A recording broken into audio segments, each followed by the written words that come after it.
दोस्तों, Bhuvika story world में आप सबका स्वागत है। आज की हमारी स्टोरी है कि क्या घर की सारी जिम्मेदारी एक औरत की होती है। माया, टिफ़िन रेडी हुआ कि नहीं? कितना टाइम? मुझे देर हो रही है। मेरी घड़ी, रुमाल, वॉलेट कहाँ है? अनिल ज़ोर ज़ोर से चिल्ला रहा था। हेमा जी बड़ी बड़ी आंखें करके अपने बेटे यानी अनिल की तरफ देख रही थी। अनिल हंसकर बोला, अरे मम्मी, कम ऑन, मेरी तरफ ऐसे घूर कर मत देखो। मैं अब छोटा थोड़ी हूँ, 2 बच्चे हैं मेरे। हेमा जी गुस्से से बोली, हाँ लेकिन तेरा बर्ताव तो बच्चों जैसा ही है। आनंद फिर हंस दिया और बोला, मम्मी आप भी ना। हेमा जी काफ़ी लंबे समय से यह सब देख रही थी। उनको लगने लगा था कि शायद उनसे अनिल का पालन पोषण करने में कोई कमी रह गई। वह सोचते सोचते भूतकाल में गुम हो गई। घर मतलब जेल। घर की महिला की रत्ती भर भी कीमत नहीं। यह सब देखते देखते अनिल बड़ा हुआ। जैसे जैसे बड़ा हुआ, मैंने उसे क्या कुछ नहीं सिखाया। खुद के काम खुद ही करना चाहिए। कभी अकेला रहना पड़े तो कुछ साधारण सा खाना पकाना आना चाहिए। अपने से छोटे बड़े सबको मान देना चाहिए, खासकर महिलाओं को। फिर भी ये क्यों इस तरह से बर्ताव करता है? माया को तो अभी भी कुछ भी बोल देता है। घर की लक्ष्मी है वह। मैं अब क्या करूं इसका? अपने ऐसे इन विचारों में वो खोई हुई थी कि तभी उनकी बचपन की सहेली चित्रा आई। चित्रा उनकी सिर्फ नाम की दोस्त नहीं थी, पक्की वाली दोस्त थी। हेमा का चेहरा देखकर ही चित्रा ने भांप लिया कि कुछ तो गड़बड़ है। चित्रा तुरंत बोली, हेमा, कल पूरा दिन तुम मेरे यहाँ आओगे, ठीक है? हमने काफ़ी समय से एक दूसरे से ठीक से बातें नहीं की हैं। माया ने भी उनका पक्ष लेते हुए कहा, आंटी जी ले जाइए मम्मी जी को अपने साथ। बाबा को गए हुए 3 महीने हो गए हैं, लेकिन मम्मी जी घर से बाहर ही नहीं गई। मम्मी जी, आप सचमुच थोड़ा बाहर हो आइए, आपको सच में अच्छा लगेगा। आंटी जी, आज आप यहाँ रुकेंगे क्या? हम बनाते हैं ना एक बढ़िया सा प्लान। चित्रा तुरंत तैयार हो गई।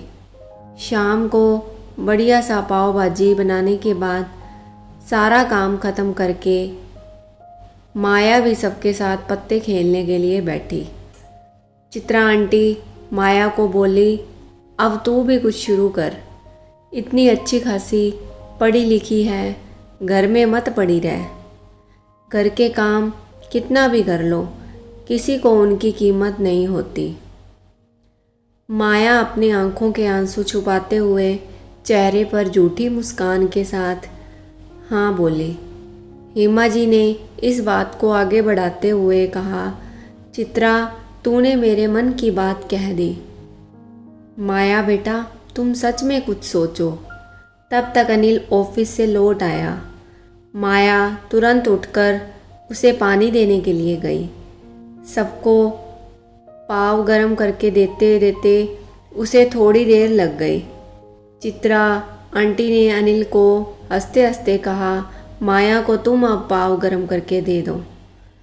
आंटी ने कहा था, इसलिए अनिल ने पाव गरम करके दे दिया। फिर से गपशप शुरू हुई। आज पिताजी के जाने के बाद पहली बार माँ इतनी खुश है, यह देखकर दिल खुश हुआ। चित्रा आंटी को जल्दी जाना था, इसलिए जल्दी जल्दी जैसे तैसे काम ख़त्म करके माया बाहर आई। देर हो रही थी, लेकिन माँ को इतना ज़्यादा खुश देखकर आज मैं सबके लिए कॉफ़ी बनाऊंगा बोलकर अनिल अंदर गया। माया उसे ही देख रही थी। थोड़ी जल्दबाजी में काम करने की वजह से किचन में थोड़ी सी गंदगी रह गई। अनिल माया पर ज़ोर से चिल्लाया, क्या है ये? एक काम ठीक से नहीं करती, पूरा दिन तो घर में ही रहती हो, फिर भी यह हाल है। उसने सबके सामने ऐसा बोला था इसलिए माया रोते रोते अंदर गई। हेमा जी को उस पर काफ़ी गुस्सा आया। बस कर अब उस पर हुक्म चलाना। क्या मैंने तुझे यह सब सिखाया है? क्या फ़र्क है तुझ में और तेरे बाप में? उसको बोलने से पहले वह जो काम हर रोज़ करती है ना, वह मुझे तू करके दिखा।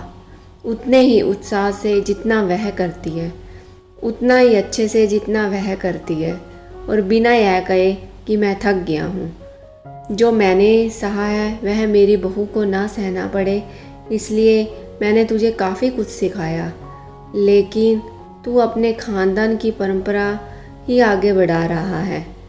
ममता के इस सफ़र में मैं कहीं पर कम पड़ गई चित्रा। आप कुछ बातें सिखाओ, उससे कोई फ़र्क नहीं पड़ता।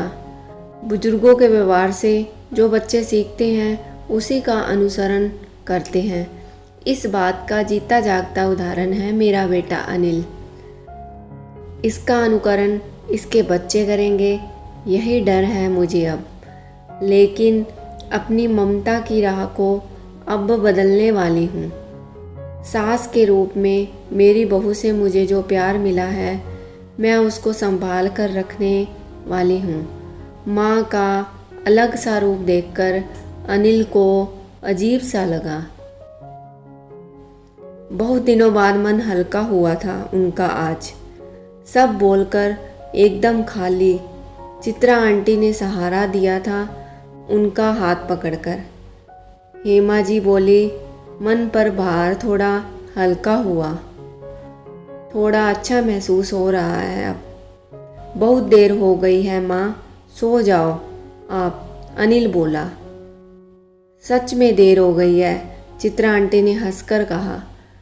यह सब मुझे बहुत पहले ही कर देना चाहिए था। माया बेटा जरा बाहर आना। हेमा जी की आवाज़ सुन माया बाहर आई।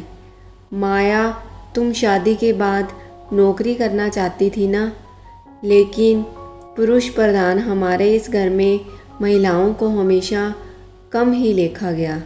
इसको मैं बदल सकूं, इसलिए मैंने अपनी परवरिश के दौरान काफ़ी कोशिश की, लेकिन कहीं कमी रह गई, या कारण है खानदान का असर। लेकिन अब बहुत हुआ, मैं यह सब अब बदल कर रख दूंगी।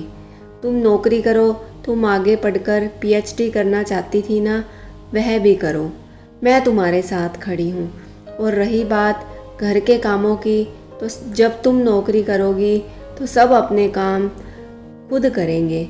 माया ने हेमा जी के पैर छुए और बोली, मम्मी जी अब आप सो जाइए। मैंने आपकी सारी बातें सुनी, लेकिन आप सो जाइए, नहीं तो आपकी तबीयत खराब हो जाएगी। अगले दिन का सवेरा एक नया प्रकाश लेकर आने वाला था। इसी विचार के साथ माया को नींद आई। सुबह उठने में थोड़ी देर हो गई। काफ़ी कुछ बदलाव नज़र आ रहा था। रविवार था, फिर भी सुबह उठकर अनिल घर के काम कर रहा था। माँ से उसने वादा किया कि वह अब फिर कभी इस तरह से नहीं बर्ताव करेगा। उसने अपनी गलती मान ली थी। साल भर में ही पूरे घर की काया पलट हो गई थी।